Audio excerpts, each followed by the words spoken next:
شفتي مين خطب؟ مين؟ جس. حبيبي الله يرحمه. يا ستي مين؟ بتهزري؟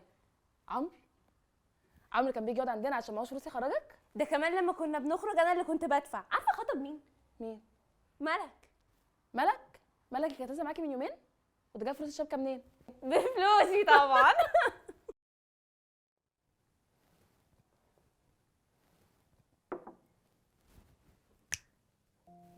اللي يجي في الريش بقشيش. اكيد عمركم ما سمعتوا المثل ده قبل كده، صح؟ اديكوا سمعتوه معانا. اهلا بيكم في حلقه جديده من على الكنبه.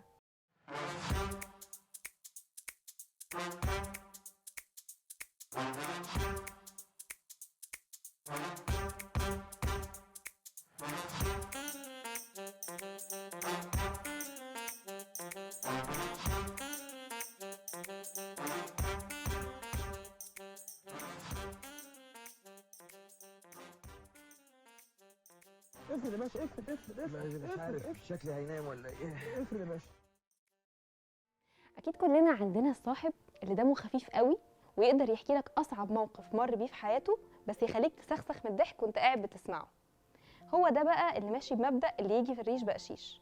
اصل مش معقول الحياه هتبقى صعبه وكمان دمها تقيل كده كتير بصراحه. خفه الدم هي الطريقه اللي بنواجه بيها مواقفنا الصعبه، واعتقد دي حاجه معروفه عننا كمصريين. دراسه بعنوان The Human Style Questionnaire كانت بتدرس انواع الفكاهه المختلفه، ولقينا ان في 4 انواع من الفكاهه مختلفين عن بعض تماما. في نوعين ايجابيين جدا زي الفكاهه الذاتيه، هي انك تقدر تضحك وتهزر على المواقف اللي انت بتمر بيها عشان تعدي خفيف خفيف. وفي الفكاهه الاجتماعيه، ودي اللي بتساعدك انك تكون علاقات اقوى مع الناس اللي حواليك.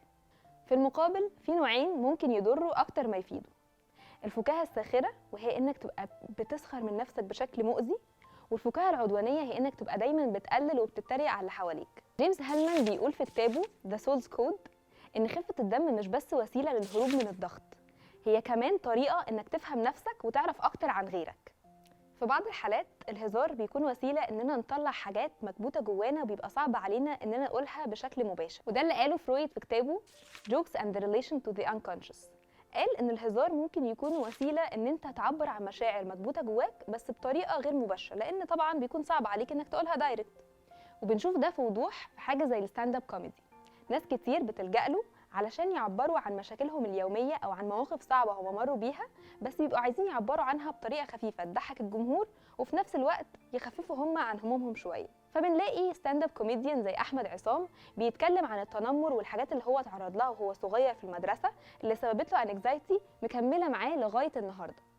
عارفين الشله اللي هي فاشله دراسيا بس بتضرب كل العيال؟ عارفين الشله اللي هي ناجحه دراسيا وبيلبسوا نظارات وبتضرب من كل العيال؟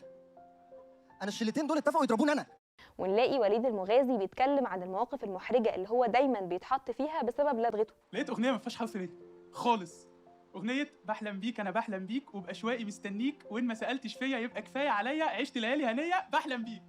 يا جماعه الاغنيه دي متفصله لي بتاعتي والله العظيم. لا سجدت شكر وعملت ابو تريكه وندهت كل اصحابي قلت لهم يا جماعه تعالوا هاتوا سليم سحاب، وانا لقيت نفسي وجمعت كل الناس اللي في البلد وقلت انا هقف اغني بقى الاغنيه دي، فجمعتهم فعلا ووقفت قلت لهم يا جماعه بحلم بيك انا بحلم بيك تيرارا. وبره مصر نلاقي ستاند اب كوميديان زي تريفر نوا بيقول لما كنت طفل امي كانت بتضربني وتقول لي انا بضربك عشان بحبك، فكنت دايما بفكر انها كان ممكن تكتبها لي في جواب وخلاص. تريفر استخدم تجربته الشخصيه في التربيه الحاسمه اللي كانت منتشره في جنوب افريقيا وقت الابرتايد في انه يتكلم عن مشكله تقريبا معظمنا بنواجهها وهي العنف الاسري، بس قال يتكلم عنها بطريقه خفيفه. بنلاقي كمان ريتشارد براير بيقول في عرض ليه The best thing about being on fire you learn how to run real fast. أحسن حاجة في الحريق إنه بيعلمك إزاي تجري أسرع. ريتشارد رجع على المسرح بعد حادثة حريق فظيعة اتعرض لها بسبب إدمانه للمخدرات يتكلم عن الحادثة بطريقة لطيفة بدل ما يسيبها مكبوتة جواه. ورا كل نكتة في حكاية، ورا كل إفيه في رسالة عايزين نوصلها للناس، بس عايزين نوصلها بطريقة غير مباشرة. وزي ما بنلاقي في الضحك فرحة ممكن كمان نلاقي فيه علاج. لو عجبتكم الحلقه ما تنسوش تعملوا شير ولايك وسبسكرايب، وقولوا لنا في الكومنتس ايه اكتر طريقه غريبه عبرتوا بيها عن موقف ضايقكم. اشوفكم الحلقه الجايه.